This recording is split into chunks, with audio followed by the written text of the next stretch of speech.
What is uniform circular motion? ஏன் வந்து அதை யூனிஃபார்ம் சொல்றோம், ஏன் சர்க்குலர் சொல்றோம், சொல்லுங்கம்மா.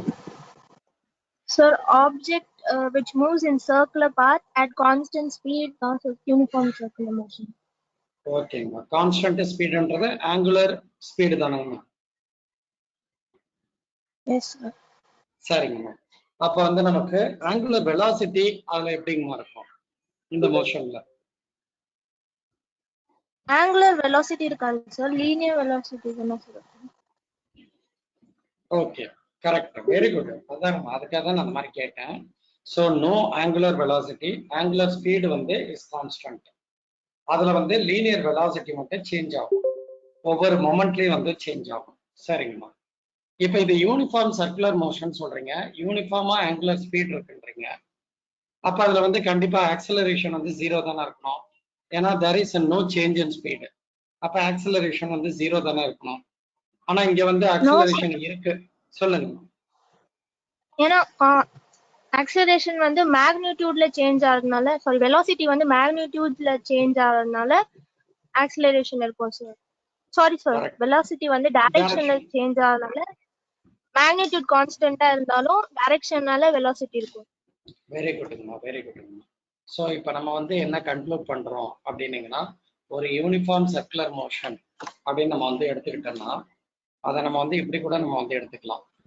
சன்னை சுத்தி எர்த் வந்து சுத்தி வருது, ஓகேங்களா? அது சர்க்குலர்னே எடுத்துக்கோங்க, அசியூம் பண்ணிக்கலாம். அப்படி சுத்தி வரும்போது இந்த எர்த் வந்து என்ன பண்ணுது அப்படின்னா, ஒரு பர்டிகுலர் ஆங்குலர் ஸ்பீட்ல தான் போகுது. அந்த angular speed constant through out it's motion. At the same time velocity changes. என்ன வெலாசிட்டி? இதனுடைய லீனியர் வெலாசிட்டி. எர்த் இங்க இருக்கும்போது என்ன வெலாசிட்டி? டான்ஜென்ட் தான் நம்ம வரையணும், ஓகேங்களா? டான்ஜென்ட் தான் நம்ம வந்து வரையணும். அந்த டான்ஜென்ட் எப்படி இருக்குன்னா perpendicular to the radius, perpendicular to the radius, perpendicular to the radius, அப்படிதான் வந்து வரணும். ஸோ இந்த மாதிரி வரையும் போது எல்லா இடத்துலயும் அதை வந்து 90 டிகிரி தான் வரும். அப்ப டைரக்ஷன் சேஞ்ச் ஆகுது. டைரக்ஷன் சேஞ்ச் ஆகும்போது வெலாசிட்டி v வந்து சேஞ்ச் ஆகும். ஏன்னா இங்க எப்படி போகுதுன்னா, இந்த பக்கம் வரும்போது வெலாசிட்டி v வந்து என்ன ஆகும்னா மைனஸ் v-ஆ வந்து மாறிடும். ஏன்னா ஆப்போசிட் டைரக்ஷன். இது டவுன்வர்ட்ல போகுது, இது அப்வர்ட்.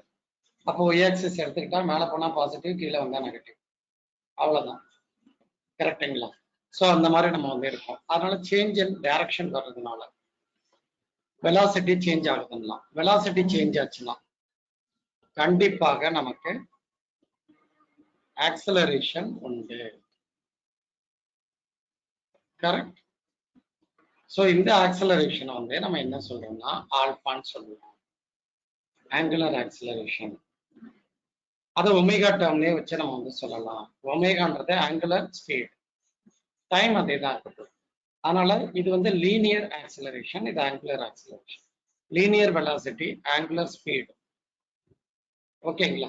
ஸோ அந்த மாதிரி நம்ம வந்து எடுத்துக்கிறோம். இதுல ஆங்குலர் வெலாசிட்டி வரலாம். எப்போ வரலாம்னா, இப்ப பூமி வந்து ரியலாவே சூரியனை சுத்தி வர்றது பாத்தீங்கன்னா எலிப்டிக்கல் பாத்துல சுத்துது. ஒரு எலிப்ஸ் சர்க்கிள் இருந்ததுன்னா சர்க்கிளுடைய சென்டர் ஒண்ணுதான் இருக்கும். ஆனா எலிப்ஸ் இருந்ததுன்னா அதுக்கு ரெண்டு ஃபோசை இருக்கும். ஃபோக்கஸ் அப்படின்னா சிங்குலர், ஃபோசை அப்படின்னா ப்ளூரல். ஸோ ரெண்டு ஃபோக்கஸ் வந்து ஃபோசை வந்து நமக்கு வந்து இருக்கு. அதுல ஒரு ஃபோசைல சன் இருக்கு. அப்ப பூமி சுத்தி வரும்போது ஒரு டைம்ல ஃபார்தஸ்ட் டிஸ்டன்ஸ்ல இருக்கும், ஒரு டைம்ல க்ளோசஸ்ட் டிஸ்டன்ஸ்ல இருக்கும். சன்னு எர்த்தனுடைய சைஸை நான் ஈக்குவலா வரைஞ்சிட்டு இருக்கேன். அந்த மாதிரி இருக்கக்கூடாது. சன்னு பெருசா இருக்கும், எர்த்து குட்டியா இருக்கும். நம்ம இடம் இல்லாதனால அப்படி வரைஞ்சிட்டு. எனிவே உங்களுக்கு என்ன ஆகுது, இந்த இடத்துல உங்களுக்கு அது வந்து சுத்தி வரும்போது due to gravitational attraction of the சன்னு எர்த்தனுடைய அந்த வெலாசிட்டி வந்து சேஞ்ச் ஆகும், ஓகேங்களா? ஸோ அதை நம்ம வந்து பார்க்க முடியும், அதையும் நம்ம பார்ப்போம். ஆனா இங்க வந்து யூனிஃபார்ம் சர்க்குலர் மோஷனை நம்ம எடுத்துக்கிட்டோம், அவ்வளவுதான். சரிங்கம்மா. அதுக்கு அடுத்தது இந்த யூனிஃபார்ம் சர்க்குலர் மோஷன்ல ஆக்சலரேஷன் இருக்குன்னு சொல்றீங்க.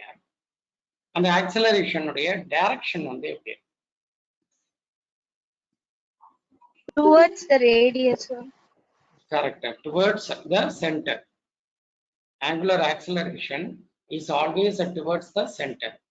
அப்ப டுவர்ட்ஸ் த சென்டர் இருக்கும்போது அதுக்கு என்ன இன்னொரு பேர் நான் சொல்லலாம்? Centripetal acceleration. அவ்வளவுதான், சென்ட்ரிபீட்டல் ஆக்சிலரேஷன். சென்டரை நோக்கி போச்சுன்னா சென்ட்ரிபீட்டல் ஃபோர்ஸ் தான், அது சென்ட்ரிபீட்டல் ஆக்சிலரேஷன் அப்படின்னு நம்ம வந்து சொல்லலாம். வெளியில இழுக்கிறது சென்ட்ரிஃபியூகல் ஃபோர்ஸ். சென்ட்ரிபீட்டல்னா மைய நோக்கு விசை, சென்ட்ரிஃபியூகல்னா மைய விலக்கு விசை, சென்டர்ல இருந்து வெளியில போறது. அதுக்கு தான் நான் ஒரு எக்ஸாம்பிள் சொன்னேன். நீங்க ஒரு பால், நல்ல வெயிட்டான பாலை ஒன்று கட்டிக்கோங்க கயிறுல. அந்த பாலை வந்து உங்க கையில வந்து வச்சுக்கோங்க. அந்த கயிறை உங்க சுத்துங்க. சுத்தம் போது உங்க சுத்தி வரட்டும் அந்த கயிறு. அப்போ உங்களுக்கும் அந்த கயிறுக்கும் அந்த பாலுக்கும் உங்களுக்கும் நடுவில் இருக்க கயிறு ஸ்டிஃபா இருக்கும், ஒரு டென்ஷன் இருக்கும். அந்த டென்ஷன் தான் சென்ட்ரிபீட்டல். நீங்க பிடிச்சி இழுத்து வச்சிருக்கீங்க. ஆனா பால் வெளியில போறதுக்கு தான் ட்ரை பண்ணும். நீங்க கையை விட்டவுடனே அடுத்த செகண்ட் போயிடும் வெளியில. அதான் சென்ட்ரிஃபியூகல், சென்டரை விட்டு வெளியில போயிடுச்சு. சென்டர்ல இழுத்து பிடிச்சிருக்கிறது சென்ட்ரிபீட்டல். சென்ட்ரிபீட்டல் ஓகேங்களா? கன்ஃபார்ம் பண்ணிட்டோம். ஓகேவா?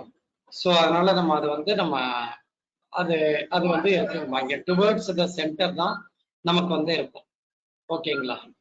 டுவர்ட்ஸ் த சென்டர் தான் உங்களுக்கு வந்து ஆல்வேஸ் டுவர்ட்ஸ் த சென்டரா தான் இருக்குன்றது பார்த்துக்கணும். நெக்ஸ்ட், இந்த delta P P dash value ரெண்டு சேமா எடுத்துக்கலாமா, எடுக்கக்கூடாது? பி பி டாஷ் இருக்குல்ல, அதுவும் டெல்டா ஆரையும் சேமா எடுக்கலாமா, எடுக்கக்கூடாது? எடுத்துக்கலாம் சார். கண்டிப்பா அது தெரிஞ்சு வச்சுக்கோங்க. இடங்கள்ல நம்ம அசியூம் பண்ணிட்டு போயிட்டே இருக்கோம். ரெண்டு சேம் அப்படின்னு நம்ம வந்து அசியூம் பண்ணுவோம், அந்த இடத்துல யூஸ் ஆகும். சரி, இப்ப ஃபர்ஸ்ட் டயக்ராம்ல நான் கண்டுபிடிக்கிற ஆக்சிலரேஷனும் லாஸ்ட் டயக்ராம்ல கண்டுபிடிச்ச ஆக்சிலரேஷனுக்கு என்னமா டிஃபரன்ஸ்?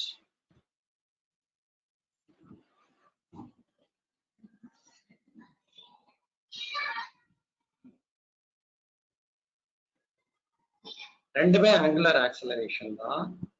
பட் ஃபர்ஸ்ட் கேஸ்ல change in velocity with respect to time இருக்கு. ஆனா கடைசி கேஸ்ல அந்த time tends to that is approaches zero. Time delta D வந்து அப்ரோச்சஸ் ஜீரோ கடைசி டயக்ராம்ல. அப்ப என்ன ஆகும் ஆக்சிலரேஷன்? அங்கேயே ஆக்சிலரேஷன் போட்டிருக்காங்களே லாஸ்ட் டயக்ராம்ல, ஏன் போட்டிருக்காங்க?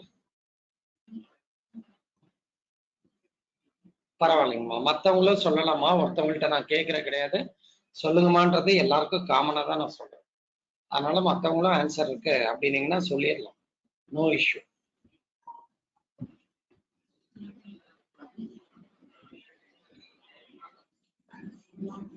சரிம்மா, பரவாயில்லைங்கம்மா. இது வந்து இன்ஸ்டன்டேனியஸ் ஆக்சிலரேஷன், கரெக்டுங்களா? Instantaneous velocity, instantaneous acceleration at a particular point என்ன ஆக்சிலரேஷன், ஆனா ஒரு டிஸ்டன்ஸ்ல என்ன ஆக்சிலரேஷன், என்ன வெலாசிட்டி அப்படின்றது டிஃப்ரெண்ட். அது வந்து ஆவரேஜ் ஆக்சிலரேஷன், ஆவரேஜ் வெலாசிட்டி அந்த மாதிரி சொல்லுவோம். இங்க இன்ஸ்டன்டேனியஸ் ஆக்சிலரேஷன் அப்படின்னு சொல்லுவோம். வெலாசிட்டிலே அந்த மாதிரி நம்ம வந்து சொல்லுவோம். அப்ப எல்லாத்துலயுமே வந்து limit டெல்டி approaches tends to approach zero, இதை நம்ம போட்டுருவோம். அப்ப டெல்டி வந்து இல்லாம போயிடுச்சுன்னா பி பி டேஷ் ஒன்னா இருக்கும். ஆனா அது எக்ஸாக்டா ஒன்னாச்சுன்னா delta t is equal to zero சொல்லுவோம். Delta t is equal to zero சொன்னீங்கன்னா கதை முடிஞ்சது. ஏன்னா change in velocity with respect to time போடும்போது anything by zero is equal to infinity, தப்பா போயிடுது. அதனால இது வந்து மைனர் வேல்யூ இருக்கும், 0.002 அப்படி வரும். அப்ப அங்க கொஞ்சம் சேஞ்ச் இன் வெலாசிட்டி, ஓகேங்களா? ஸோ அதை வச்சு இங்க வந்து நம்ம சால்வ் பண்ணுவோம். அதான் இன்ஸ்டன்டேனியஸ் வெலாசிட்டி, இன்ஸ்டன்டேனியஸ் ஆக்சிலரேஷன், அதெல்லாம் சொல்லுங்க. சரிங்கம்மா, லீனியர் ஆக்சிலரேஷன் ஏ சொன்னேன், ஆங்குலர் ஆக்சிலரேஷன் ஆல்பா சொல்லியிருக்கேன். அதே மாதிரி லீனியர் வெலாசிட்டி,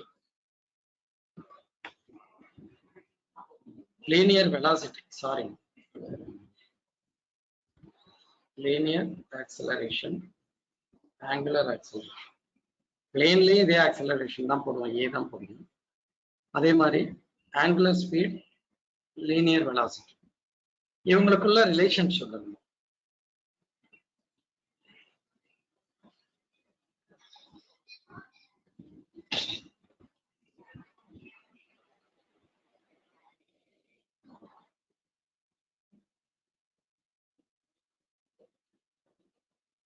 சிம்பிள் தானே.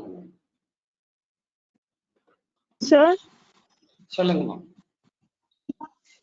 centripetal acceleration is equal to linear velocity square by radius whole formula இருக்கு sir. Very அப்புறம் good. acceleration is equal to omega square r. அதாவது angular speed square r sir. Correct. ஓகேங்களா? ரெண்டு equation. இந்த centripetal acceleration is equal to, இதான் angular acceleration, is equal to omega square r அப்படின்னு சொல்லலாம். இதுல நான் வேற மாதிரி சப்ஸ்டிடியூட் பண்ணனா எனக்கு லீனியர் ஸ்பீடை கொண்டு வரலாம். இல்ல v is equal to r omega அப்படி வந்து நம்ம வந்து கொண்டு வரலாம். சரிங்களா? ஸோ இதுவும் கரெக்ட். சரிங்கம்மா. இந்த சென்ட்ரிபிட்டல் ஆக்சலரேஷனுக்கு இன் டேர்ம்ஸ் ஆஃப் இந்த v ஃபார்முலா என்னங்கம்மா வரும்?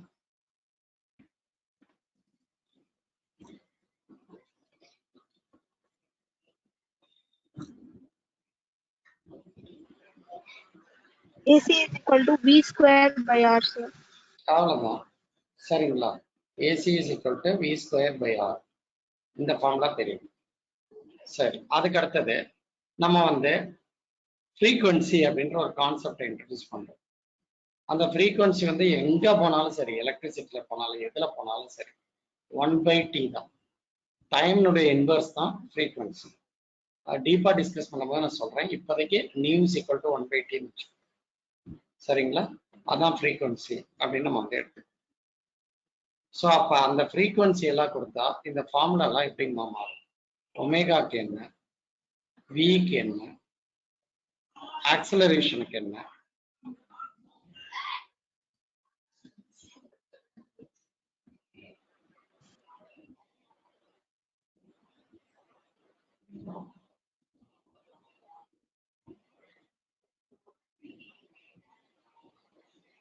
சரிங்கம்மா, பரவாயில்லைங்கம்மா. இதோ இங்க எல்லாமே கொடுத்துருக்காங்க. ஸோ இதுல வந்து angular speed is equal to 2 pi nu, linear velocity is equal to 2 pi r nu. அதே டைம்ல acceleration, centripetal acceleration is equal to 4 pi square v square r. ஓகேங்களா? ஸோ இதுதான் நம்முடைய அந்த நியூ வந்து, sorry, nu square r, frequency square r அப்படின்னு நம்ம வந்து கொடுத்துருக்கோம். சரிங்களா? இங்க அதே மாதிரி தான் இருக்கும். டிவைட் பை ஆர் வரும், அங்க இன்டு ஆர் வரும். ஏன் அப்படின்னா இந்த வியினுடைய வேல்யூ எடுத்து நீங்க இங்க சப்ஸ்டிடியூட் பண்ணலாம் கீழே. இதை வந்து நியூக்கு பதிலா வியை கொண்டாந்து சப்ஸ்டிடியூட் பண்ணீங்கன்னா அது மேல இருக்க ஈக்குவேஷன் கிடைக்கும். எந்த ஈக்குவேஷன் வச்சனாலும் மற்ற ஈக்குவேஷனை நல்லா கொண்டு வரணும். எனிவே இதை எல்லாத்தையும் ஒரு பேப்பர்ல எழுதி வச்சுக்கோங்க. ஒரு செவத்துல ஒட்டி வச்சுக்கலாம். தூங்குற இடத்துல தூங்கும் போது லைட்டா பார்க்கலாம். காலையில எந்திரிச்சு நிற்கிறோம், பல்லு விளக்கிட்டு இருக்கோம்னா அப்படியே செவத்துல பார்க்கணும். அத மாதிரி அதை பேப்பர்ல எழுதி வச்சு பாருங்க. இல்ல சார் நான் நோட்லயே எழுதி வச்சுக்கிறேன், அந்தந்த சாப்டருக்கு என்னென்ன ஈக்குவேஷன்ஸ் இருக்குன்னு எழுதி வச்சுக்கிறேன், ஃபார்முலே என்னென்ன இருக்குன்னு எழுதி வச்சுக்கிறேன். நான் காலையில இருந்துச்சு சும்மா ஒரு பழு தேய்க்கும் போதோ ஐடியலா உட்காந்துருக்கும் போதோ அதை எடுத்து நோட்டை அப்படியே கோத்ரூ பண்றேன் சார் அப்படின்னாலும் ரொம்ப சந்தோஷம். சரிங்களா? அதை கொஞ்சம் பண்ணணும்னா எல்லா ஈக்குவேஷனையும் நான் கேட்கும்போது ஃபிங்கர் டிப்ஸ்ல சொன்னாதான் நம்ம கிளியர் பண்ண முடியும். சரிங்களா? அதை கொஞ்சம் நல்லா பார்த்து வச்சுக்கணும். அதுக்கு அடுத்து வந்து பாத்தீங்கன்னா உங்களுக்கு இந்த கொஸ்டினுக்கு வருவாங்க. ஒரு இன்செக்ட் வந்து இருக்கு, அது ஒரு சர்க்குலர் குரூவ்ல போயிட்டு மாட்டிக்கிச்சு. அந்த சர்க்குலர் குரூவனுடைய ரேடியஸ் வந்து எவ்வளவு? ஓகேங்களா? 12 சென்டிமீட்டர் வந்து இருக்கு ரேடியஸ். இது இந்த குரூவ்ல ஸ்டெடியா வந்து போகுது அப்படின்னு சொல்லியிருக்காங்க. அந்த வார்த்தை முக்கியம். ஓகேங்களா? Moves the groove steadily along the groove steadily. அது 7 ரெவல்யூஷன்ஸ் வந்து கம்ப்ளீட் பண்ணும். எவ்வளவு டைம் பீரியட்ல? 100 செகண்ட்ஸ். 1 2 அந்த மாதிரி நம்ம எடுத்துக்கிறதுக்கு 100 செகண்ட்ஸ் சுத்தி வரும். இப்போ what is the angular speed and linear speed of the motion? Next is the axle, முதல்ல இது சொல்லுங்க. What is the angular speed and linear speed of the motion அப்படின்னு கேட்டாங்கன்னா நம்ம எப்படி கண்டுபிடிக்க சொல்லுங்க.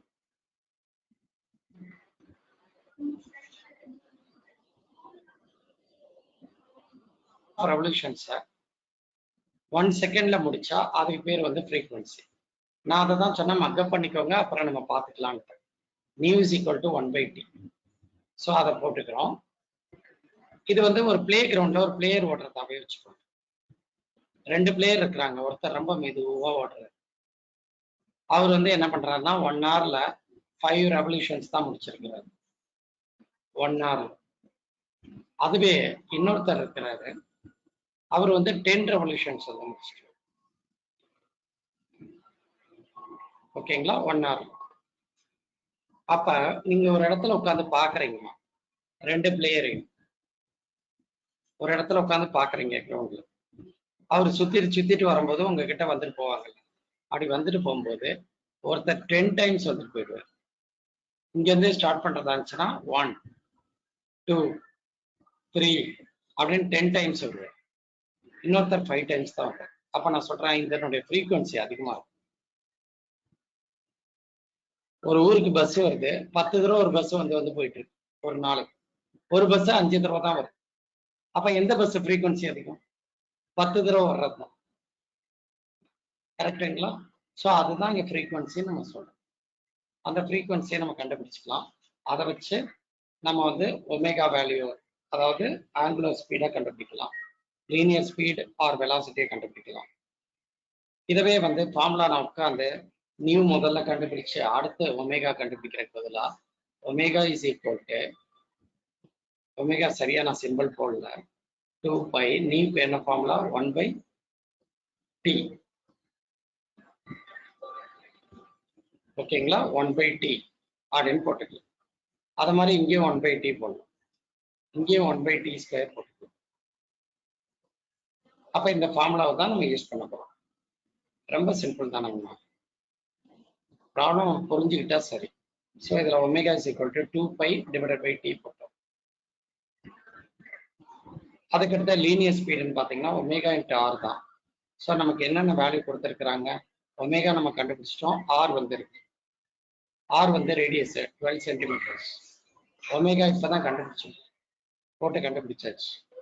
நான் இப்படி போயிட்டு இருப்பேன், பையன் என்ன பண்ணுவாப்ல அப்படின்னீங்கன்னா இந்த ஃபார்முலா போட்டுருவாங்க, போட்டு அவங்க கண்டுபிடிச்சு போயிட்டே இருப்பாங்க. எல்லாமே ஒண்ணுதான். நான் கேட்பேன், எப்படிப்பா நீ கண்டுபிடிச்சா? நான் ஒமேகாவை என்ன கொடுக்கல, அதுல நீ ஆன்சர் சொல்றேன். சார் நான் ஒமேகாவே கண்டுபிடிக்கல சார், இதுல போட்டேன். ஆனா இதுல 2π நியூ இருக்குல்ல, 2 இருக்கு, π இருக்கு, நியூ இருக்கு. அதை மூணுத்தையும் ஆட் பண்ணீங்கன்னா ஒமேகா இன்டு ஆர். இதுதான் v. நம்ம தான் பார்த்துட்டோங்க, v is equal to r. கரெக்டுங்களா? வெலாசிட்டி இஸ் ஈக்குவல் டு இதை பார்த்துட்டு இருக்கோம், ஆர் இன்டு ஒமேகா. இந்த இடத்துல நம்ம பார்த்தோம். ஸோ அதை தான் இங்க போட்டிருக்கிறாங்க, போட்டு சால்வ் பண்ணிட்டாங்க. இது முடிஞ்சிருச்சுன்னா எப்படினாலும் சுத்தி சால்வ் பண்ணலாம், அதெல்லாம் நமக்கு நம்மளுடைய விருப்பம் தான்.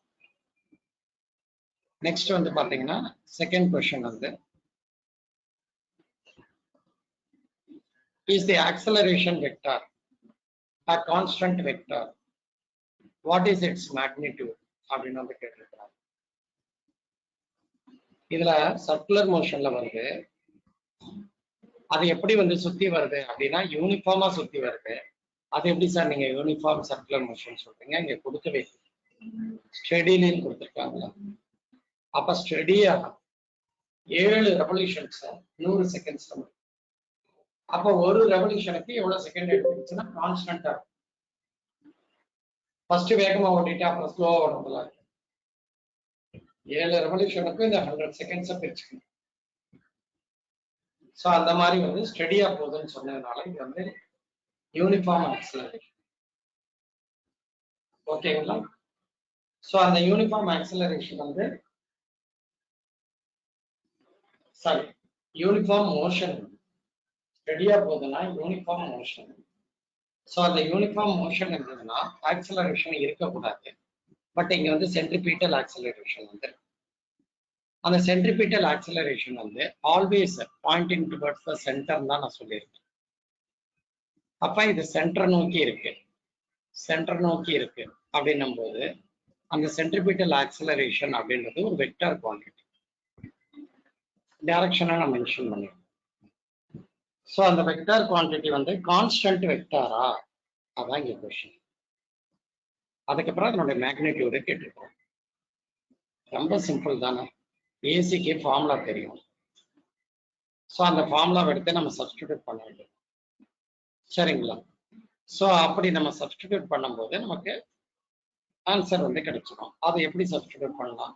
ஒன்று நியூ வச்சு இதற்கு 4π² நியூ ஸ்கொயர் ஆர் அப்படி போடலாம்.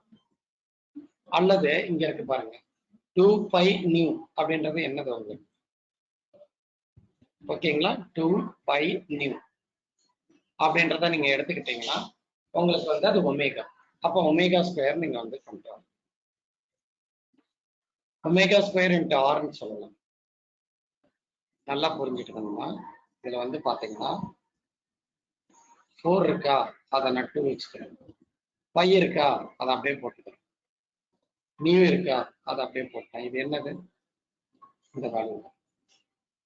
ஆனா இது எப்படி இருக்கு? ஸ்கொயர் பண்ணிடு. ஏன்? 2ன்றது 4 ஆயிடுச்சு, பைன்றது பை ஸ்கொயரு, நியூன்றது நியூ ஸ்கொயர். அப்ப 4π நியூ ஸ்கொயர் அப்படி மாறி. அப்ப இதை அப்படியே தூக்கிட்டு நான் இதுக்கு பதிலா ஒமேகா ஸ்கொயர் போடலாமா? ஏன்னா இந்த வேல்யூ வந்து ஒமேகா. அப்ப அந்த ஒமேகாவை இங்க சப்ஸ்டிடியூட் பண்ணி ஒமேகா ஸ்கொயர் போடலாம். Into r. கரெக்ட் தான், சரிங்களா? அதே இது வந்து பாத்தீங்கன்னா இந்த வி டேர்ம்லயே அதை வந்து எழுதுறேன் 2π ஆர்.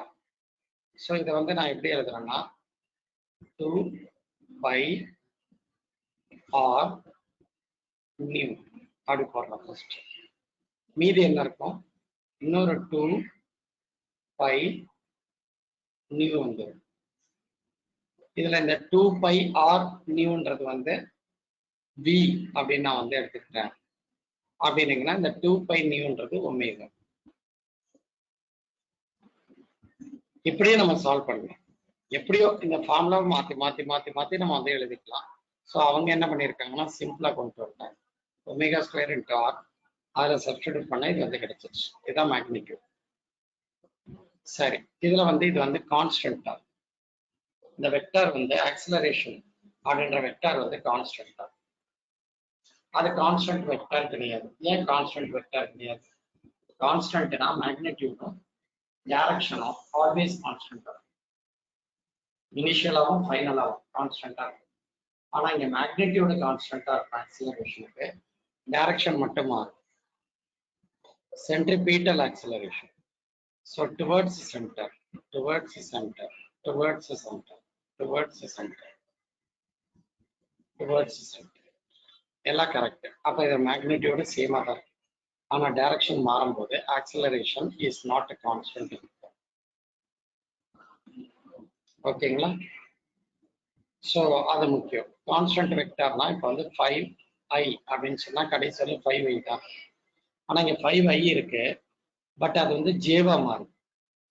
அதுல மைனஸ் ஜேவா இங்க வரும், பிளஸ் ஜேவா கீழே இருந்து நடக்கும்.